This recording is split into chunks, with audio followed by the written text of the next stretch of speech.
Good morning guys, nandito ako ngayon sa sitio ng aming barangay Lubigan Sinya.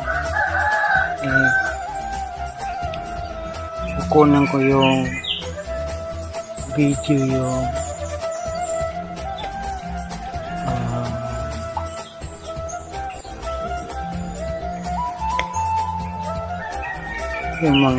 yung linya ng mga poste ng kuryente dito sa amin na hindi na aksyonan ng Suriko.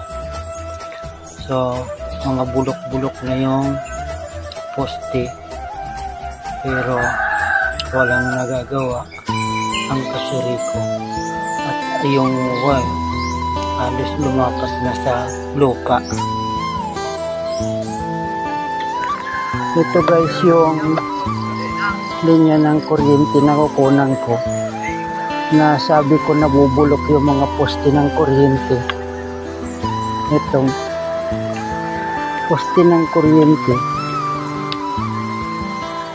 yan, poste kalahati na lang, kawayan pa.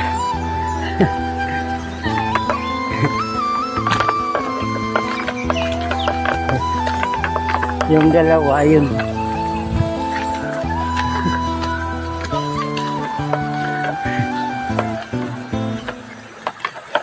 Ito guys yung kuryente na to. No? Tinitingnan nyo to, abot sa ulo ko, ayun no. Umaasa lang to sa mga tukod-tukod.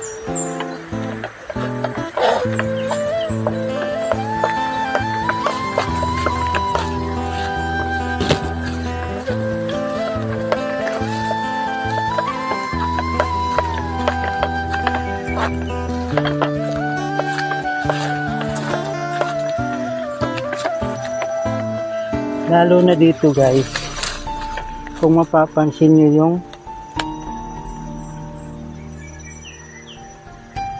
itong kuryente na to,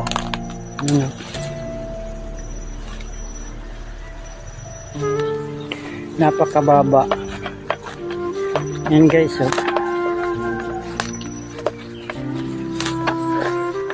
Yun,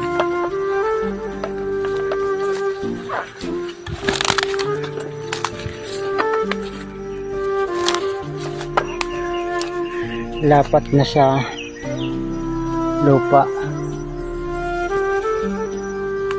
pero yung Kasuriko naman wala talagang magawa kundi tulad nyo, no? Yan, no?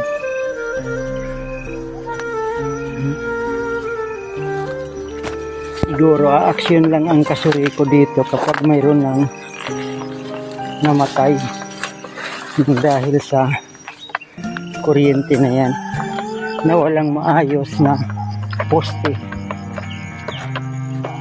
Kung mapapansin nyo po, itong poste na to temporary. Ayan, nilagay ko lang yan dito temporary kasi lapat na siya sa lupa.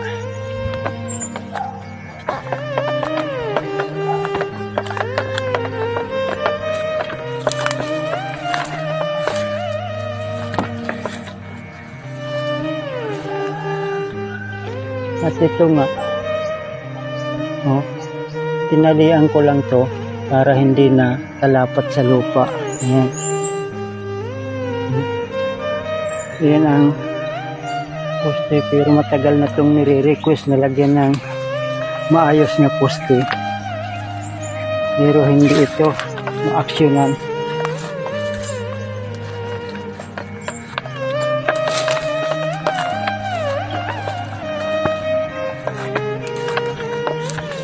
Tignan nyo guys yung poste, ayan.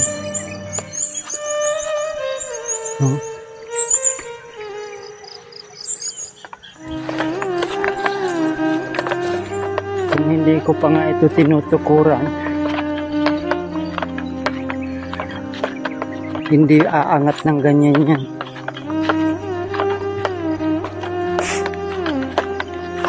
Ayan.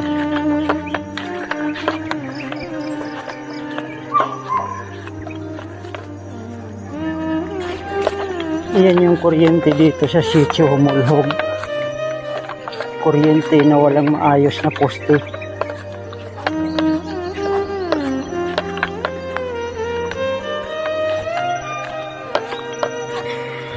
Ito guys yung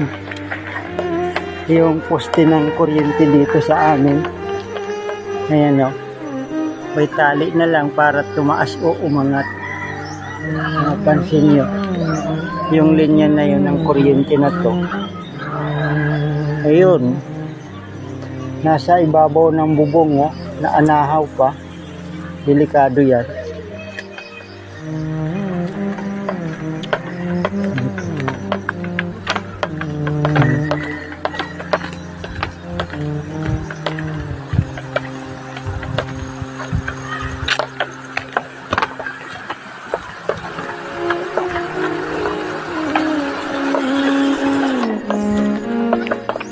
Dito guys sa unahan na to yung kuryente na ni-video ko, yung poste.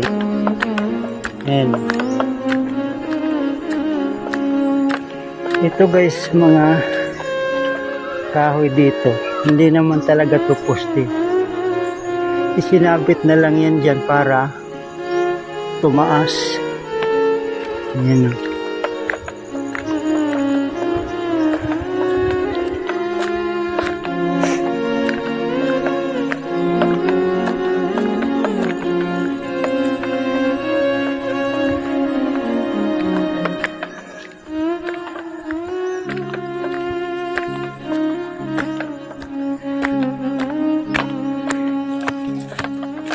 Hindi naman talaga ito poste. Isinabit na lang ito sa mga sanga-sanga ng kahoy dito.